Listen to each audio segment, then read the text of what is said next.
On trouve des récits de traces du royaume de Ouagadou à environ 3 siècles avant notre ère.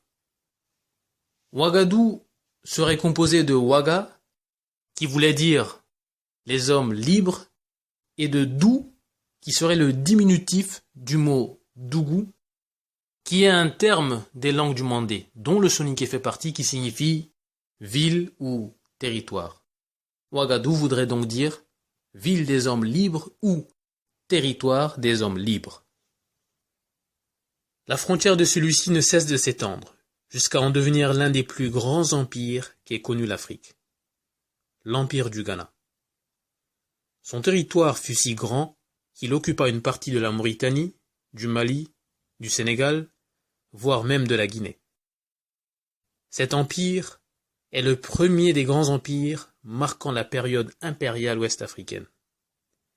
Les premiers écrits qui nous sont parvenus le furent par des Arabes comme Mohammed ibn Ibrahim al-Fazari au 7e siècle, à qui est attribuée la toute première référence au royaume du Ghana, citée par Ali ibn Hussein al-Mas'oudi dans son ouvrage Ma'arij al-Dhahab. Ainsi, Abu Ubaydillah Abdullah ibn Abdul Aziz al-Bakri précise dans son livre Al-Masalik wal-Mamalik que Ghana est le nom que portaient les rois de ce peuple. Le nom de leur pays est Aokar, voulant dire en soninké Okara. Ce qui ne l'empêche pas d'utiliser Ghana en évoquant le pays. L'appellation Empire du Ghana viendrait du soninké Ngana, qui voudrait dire héros ou grand guerrier.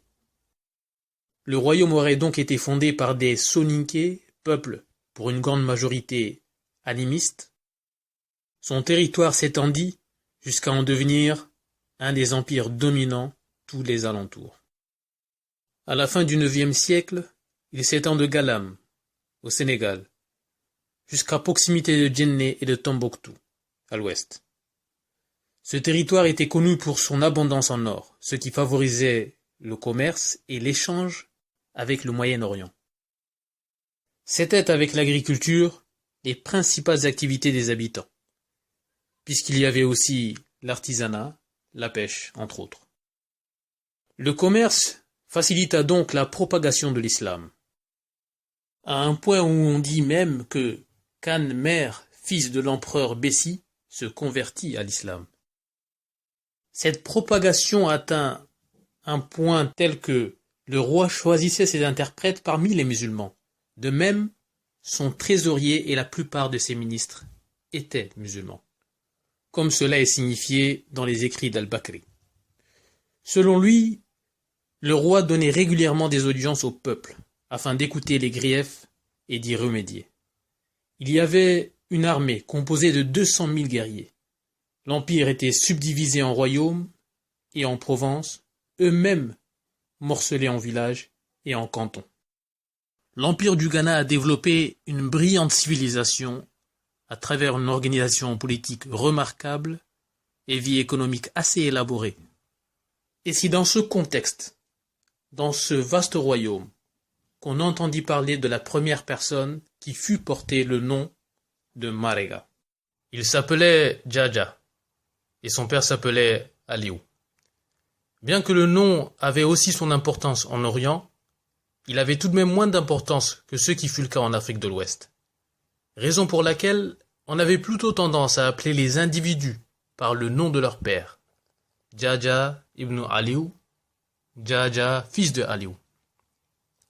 Quand il est arrivé à Ouagadou en toute modestie et en toute humilité, avec comme seul bagage les sciences et connaissances qu'il avait acquis tout au long de son expédition, il décida de s'installer dans l'un des cantons de ce royaume du Ghana.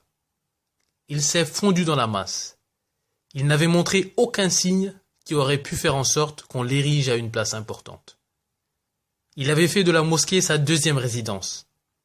Il faut savoir que d'après El-Bakri dans sa description du monde connu, les musulmans de l'empire de Ouagadou possédaient 12 mosquées. On avait vu dans sa façon d'être, à travers ses connaissances, sa façon d'adorer son créateur, de respecter les gens, de partager avec eux, on avait vu en lui les caractéristiques d'une personne pieuse, une personne pleine de sagesse. il ne manquait pas d'occasion pour conseiller, orienter et enseigner. Fissirou, c'était le nom de l'imam de la mosquée que fréquentait Jaja ibn Aliou.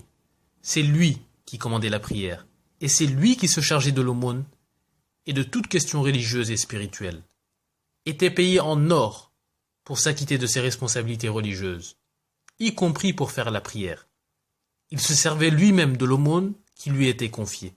Peut-être par manque de connaissances. Fissirou avait remarqué en Jaja ibn Aliou ce que tout le monde avait vu en lui. Cette sagesse. Il avait vu en lui un homme pieux, humble, un homme de science et de savoir. Il voyait qu'il se démarquait par ses remarquables capacités intellectuelles et ses connaissances humaines et religieuses. Voulant atteindre ce niveau de sagesse et d'intellect incomparable à ce qu'on pouvait trouver dans les environs, il a décidé d'acquérir autant de connaissances afin d'égaler, si ce n'est de dépasser cet homme qui devint très rapidement un exemple de piété. Il proposa donc à Jaja de lui confier son statut d'imam, de le remplacer pendant son voyage et d'assumer les responsabilités cultuelles de la ville pendant son absence. Et Jaja s'est acquitté de ses responsabilités de la façon la plus honorable. Il partageait la zakat aux pauvres, aux orphelins, aux personnes isolées, aux personnes dont le voyage s'était interrompu par manque de vivres et de subsistance, aux nécessiteux, à tous ceux qui étaient dans le besoin, comme cela lui était recommandé par sa foi. Ce qui n'était pas ce que les habitants avaient l'habitude de voir. Il refusa aussi d'être payé pour s'acquitter des prières quotidiennes. Il considérait que cela était un acte d'adoration et qu'il appartenait à Dieu et à Dieu seul de récompenser ses serviteurs. Ceci plut au peuple qui décida donc de garder Jaja ibn Aliou comme imam. Et comme le roi avait comme habitude de tenir des audiences au peuple, leur voix fut entendue. Quand Fissirou, quelques années après, revint de son voyage et voulut reprendre sa place, les habitants ont manifesté leur refus qu'il reprenne sa place d'imam. Et lui expliquèrent qu'ils avaient décidé que Jaja soit et reste l'imam et le guide spirituel de leur ville. Fissirou alla donc s'en plaindre à Jaja ibn Aliou, lui disant et lui reprochant de lui avoir saisi sa place et son statut de maudit. En soninké, Andim Modarul Leginga. Tu m'as saisi mon statut de maudit. Maudit vient à l'origine du mot arabe mu'addib, qui voudrait dire éducateur ou mentor, comme cela a été précisé dans le livre du chercheur mauritanien Ali Bakari Cissé sur l'histoire des soninké en Mauritanie. Baboulaye Marega répondit à Fissirou: Mareganga, je ne te l'ai pas saisi. Je ne t'ai pas saisi ton statut d'éducateur.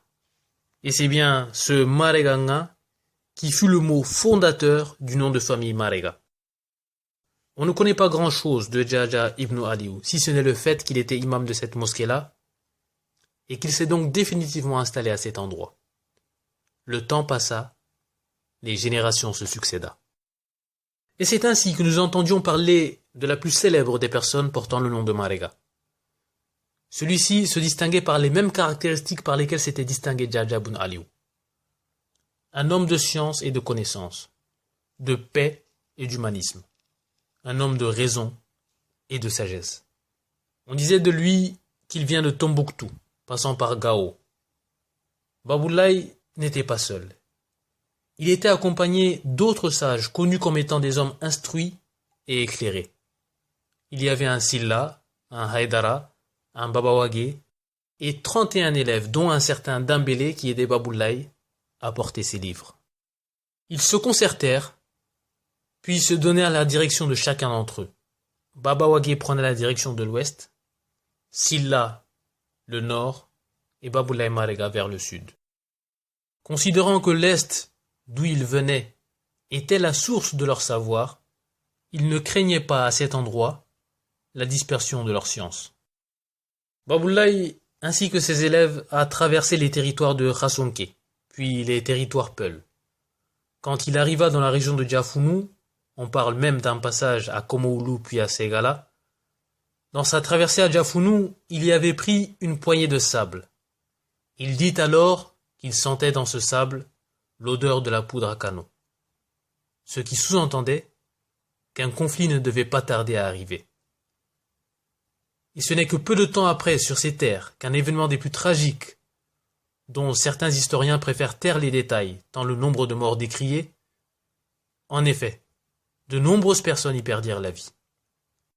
Baboulaye avait aussi un grand frère qui s'appelait Masiré, ou dirait-on Mustapha. Celui-ci avait proposé à Baboulaye de s'y installer. N'ayant pas été convaincu et voulant continuer son chemin, confia donc son fils aîné à son frère, et son frère en fera de même.